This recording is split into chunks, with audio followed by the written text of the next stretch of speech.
Shootings inside places like stores and diners make up a small fraction of gun deaths in the U.S. However, the thought alone can be terrifying to so many of us.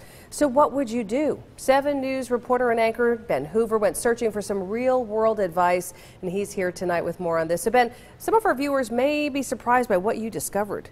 I think so, Amy, and many watched in awe as James Shaw Jr., the man who saved all those lives in that Waffle House in Nashville, told of his story of survival. It is hard to tell what any of us would do if we were in his shoes. Everyone's first instinct is to, of course, take cover, but then what?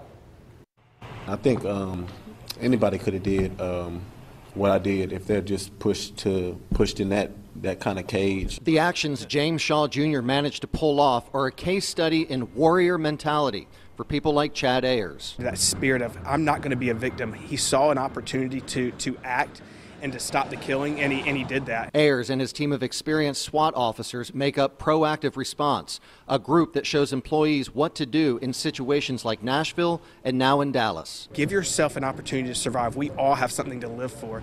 And so, you might not think you have that spirit in you to be like Mr. Shaw, but, when it comes time to your life or survival, that's what we want you to do is to fight. Your main goal, survive. Ayers says first, look for a way out. If you can get out through a back door, through a window, thinking outside the box, where's another means of escape? That's what we want you to do. If an exit is not an option, Ayers says don't set yourself up to be a victim. He does not advocate playing dead. I want to give you the chance to survive, and just laying there as a stationary target is not your best course of action.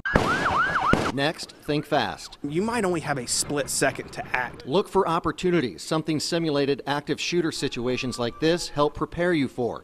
For Shaw, his opportunity came when the gunman tried to reload. I managed to get him with one hand on the gun, and then I grabbed it from him and I threw it over the countertop. I didn't really fight that man to save everybody else.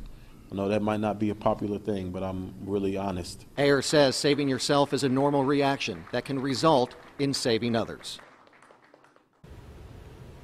One other point that Ayers wants to stress, the time-tested method of power in numbers, because James Shaw was one man, and Ayers says imagine if 3 people had jumped in at that prime opportunity. Working together if you can. All right, so I'm thinking about my little phone sitting over here and how distracted we all are. They talk about being vigilant, like we should pay attention to our surroundings, but we're all looking at these things. Sure, when you're waiting in a restaurant, for somebody, you're looking at your phone typically, and he says that just goes back to being more aware of your surroundings, and if you're looking at your phone, you're not seeing the red flags or the warnings. So pay attention to what's happening around you. That's Forget right. this thing.